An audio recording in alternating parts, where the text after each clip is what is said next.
4 दिवसीय छठ महापर्व का समापन गुरुवार को हुआ।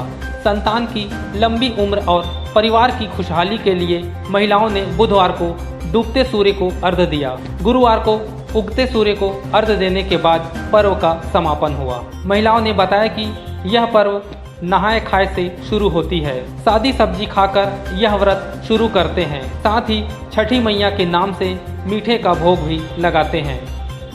महिलाएं 24 घंटे का निर्जला व्रत रखकर परिवार की खुशहाली की कामना करती हैं। बता दें कि छठ पर्व मुख्यतः बिहार क्षेत्र में धूमधाम से मनाया जाता है, लेकिन धमतरी में भी अब इस पर्व की धूम नजर आने लगी है। इस परंपरा से जुड़ी महिलाओं के साथ खुशियां बांटने विधायक रंजना साहू भी आमा तालाब घाट पहुंची। उन्होंने सभी महिलाओं को छठ पर्व की शुभकामनाएं भी दी।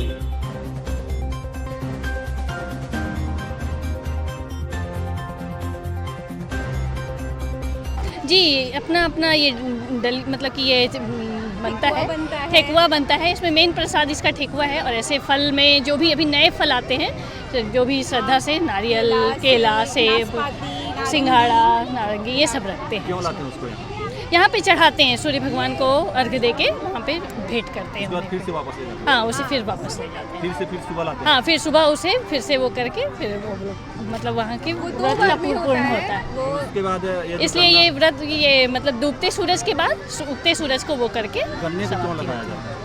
गन्ने को मन्नत होती है, मन्नत बांधते हैं। हाँ, मन्नत बांधते हैं। और किसी के यहाँ नियम भी है। हाँ, किसी के यहाँ नियम है। 10-12 सालों से हम छठ पर्व यहाँ पर आयोजित कर रहे हैं, जिसमें हमारे धमतरी जिले में जितने भी उत्तर भारतीय लोग हैं जो यूपी और बिहार से आके यहाँ पर रह रहे हैं, मैथिली समाज के, भोजपुरी समाज के, बुंदेलखंडी, ये सभी लोग आकर यहाँ पर हर वर्ष छठ पूजा करते हैं। भगवान सूर्य की डूबते हुए सूर्य की आराधना करते हैं और कल दूसरे दिन उगते हुए सूर्य की पूजा करेंगे। इसमें क्या है, जैसे घर में कोई भी परेशानी है, बच्चे की उन्नति के लिए, बच्चे के स्वास्थ्य के लिए, परिवार के सुख समृद्धि के लिए और घर परिवार की समृद्धि के लिए और स्वास्थ्य के लिए तथा देश और समाज के स्वास्थ्य और सुख समृद्धि के लिए हम लोग यहाँ हर साल प्रतिवर्ष आयोजन करते हैं। यहाँ लगभग कितने परिवार होंगे? यहाँ धमतरी जिले में लगभग 55 से 60 परिवार हैं और यहाँ पर क्या है 55 से 60 परिवार हैं और उसमें से जो उसका उपासना जिनके घर में कंटिन्यू चल रहा है, तो ऐसे 15 से 20 परिवार यहाँ पर आते हैं जो सूर्य उपासना करते हैं, छठ मैया का पूजा आराधना करते हैं इसकी।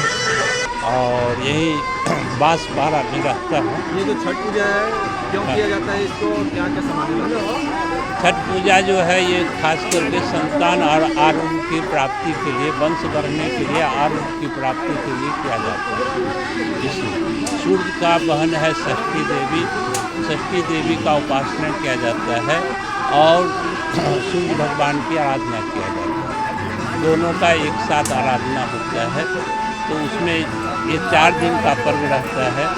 एक दिन जो है नहा खा करके और सब जितने नहाने के बाद सब बर्तनों को धोया जाता है। बर्तन जितना भी इसमें यूज होता है सब बर्तन की साफ़ सफाई करके रखा जाता है। एक दिन साफ़ सफाई होता है नहा धो करके। दूसरे दिन जो है खरना होता है। दिन भर व्रती जो रहते हैं, पानी में जो खड़े रहते हैं, वो लोग दिन भर व्रत रहते हैं और रात में खीर का भोग लगा करके केला पत्ता पर में पूजा करके षष्ठी माता का और भोग लगा करके फिर प्रसाद खा लेते हैं और सबको प्रसाद उसके बाद में फिर मिलता है। जितने भी लोग रहते हैं परिवार में या कुटुंब परिवार जो भी रहते हैं, उसके बाद उस दिन से लेकर के कल शाम रात भर व्रत रहेंगे, पानी फिर नहीं पिएंगे। आज दिन भर व्रत है, फिर रात में व्रत रहेगा और कल सुबह में फिर वो पारना करते हैं। और इस प्रकार से 4 दिन का, एक दिन हो गया खरना, एक दिन नहाए खाए, 2 दिन हुआ, तीसरा दिन हो गया अभी डूबते हुए सूर्य का अर्घ्य देना और चौथे दिन फिर उगते हुए सूर्य को अर्घ्य देना। इस प्रकार से 4 दिन का है। खास करके ये आरोग्य प्राप्ति और संतान की वृद्धि के लिए किया जाता है। हमारे वंश चले, हमारे घर में सुख शांति रहे, समृद्धि रहे, इसलिए ये किया जाता है। और षष्ठी माता, ये षष्ठी माता से जो भी मांगते हैं छठ पर्व, छठ माता से सब कुछ वो देते हैं। तो इस प्रकार से जो जिसकी मनोकामना रहता है उसके अनुकूल में बांस के डाली में सब भोग लगाया जाता है। बांस के डाली में इसलिए भोग लगाया जाता है जो हमारे वंश पर है, और जितने भी औषधि है इसमें अदरक भी डाला जाता है, मूली भी डाला जाता है, केला भी डाला जाता है, नींबू भी डाला जाता है और पूरी पकवान मिठाई भी डाला जाता है, डाली में रहता है। ये जो पूजा पाठ जो करते हैं किस प्रकार से करते हैं, कितने दिनों तक करते हैं और उपवास कैसे रहते हैं? शुरू दिन नहान खान होता है, उसके कल हो करके लोहंडा होता है, पालसुन हो करके वही निर्जला उपवास रह करके सूर्य भगवान के अर्घ देते हैं। और ये निर्जला उपवास कितने दिन तक रहते हैं आप? निर्जला उपवास आज भर है, आज 36 घंटा हो गया। कल सवेरे है जो उपवास को तोड़ूंगा। तालाब में किस प्रकार से पूजा करते हैं? तालाब में वही नहाती हूँ, शुरू से लास्ट तक बताएंगे क्या क्या करते हैं? शुरू से ही बता रही हूँ। जी। उसके बाद सूर्य भगवान का अर्घ देती थी, फिर अभी जाऊंगी, फिर कल हो करके फिर सूर्य भगवान का अर्घ दूंगी। उसके बाद ये जो टुकनी में जो लाते हैं वो क्या क्या चीज़ रहता है उसमें वो खमौनी और फल फ्रूट रहता है, जितना प्रकार के हो सके फल फ्रूट जितना बन सके, जिसको थोड़ा सा भी होता से होता है, ज़्यादा से भी होता है। किसके लिए रखते हैं उपवास को? वो कितना पुत्र के लिए रखते हैं, कितना पति के लिए रखते हैं, कितना धन संपत्ति के लिए, अपना अपना समाज सेवा सब के लिए रखते हैं। आप कितने वर्षों से रख रहे हैं उपवास? क्या आप कितने वर्षों से रख रहे हैं? मेरा तो हो गया 8-9 साल। कर रहे हैं और हम लोग 3 दिन कर रहे हैं, 3 दिन से शुरू से लास्ट तक बताएंगे कैसे कैसे करते हैं? 3 दिन तक रहते हैं। पहले उपवास रहते हैं तो अगरबत्ती में जला के चले जाते हैं, फिर आ जाते हैं तो आज पूजा पाठ पूरा करते हैं। जैसे 36 घंटा का उपवास रहता है उसमें कुछ खाते हैं, कुछ पीते हैं? नहीं कैसे टाइप करते हैं? ऐसे निराजल रहते हैं। और जो तालाब में जो सामान लाते हैं उसमें क्या क्या चीज़ें रहती हैं? नारियल और अगरबत्ती, अनारस सब पे मतलब सेब, संतरा, अनार, केला सब चीज़ रहती है। आपको मैंने देखा कि आधे घंटे तक आप तालाब में थे, क्या कर रहे थे? मन्नत करते हैं। अच्छा, गीत वीत गाते हैं कुछ? गीत भी गाते, दुआ भी मांगते हैं। अच्छा, हाँ, गीत कौन सा गाते हैं आप? सब गीत गाते जो आएगा वो एक बात गाते सुना हैं। दे बस। नहीं, मेरे को नहीं।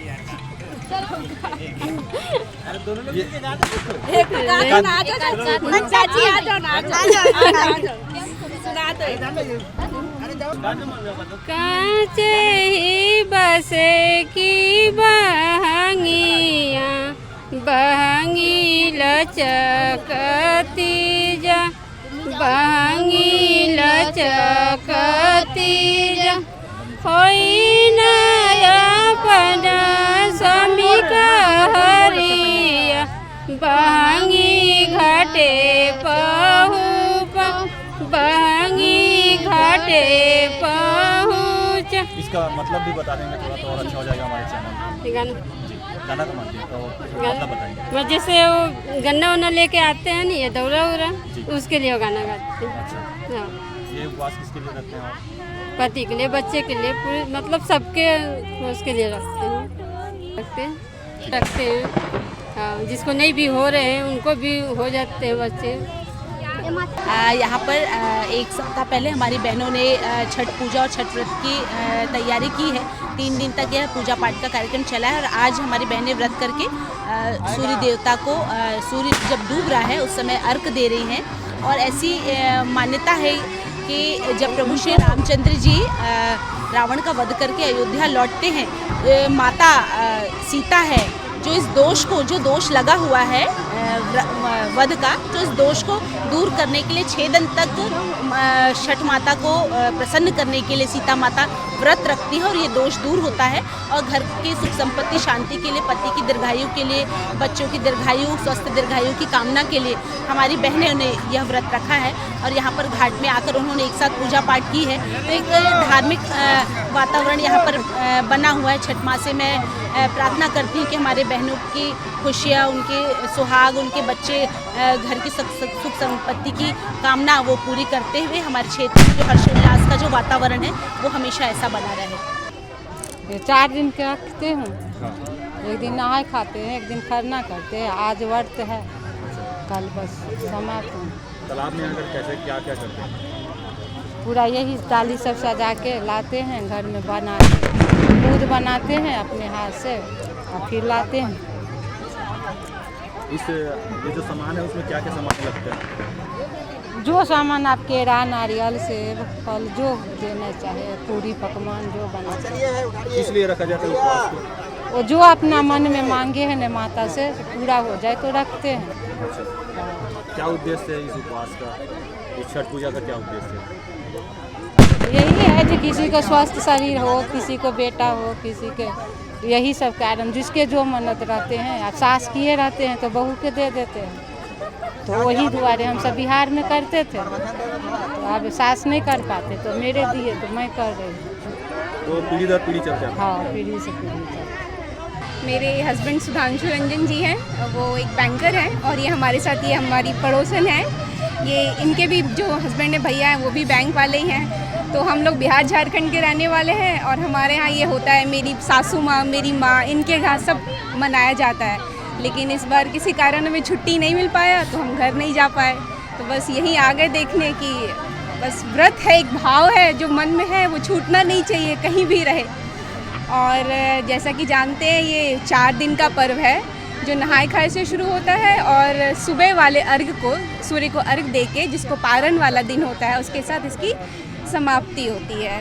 और नहाय खाए के दिन जो व्रतिन होती हैं वो सादा खाना नहा के पूजा पाठ करके सादा चावल, दाल, लौकी की सब्जी या गोभी की सब्जी एकदम सादा बिना लहसुन प्याज के खा के प्रारंभ होता है। फिर दूसरा दिन निर्जला व्रत रहते हैं 24 घंटे का। शाम को खरना होता है जिसमें रोटी, गुड़ वाली खीर, केला, अपनी इच्छा अनुसार जो मिठाई वगैरह आप चढ़ा सके वो सब चढ़ा के फिर वो होता है छठी मैया के नाम से। और फिर तीसरा दिन होता है जो संध्या अर्घ है, यहाँ जो डूबते सूर्य को अर्घ देते हैं हम उस। और चौथा दिन उगते सूर्य को अर्घ दे के इस व्रत का समाप्त होता है।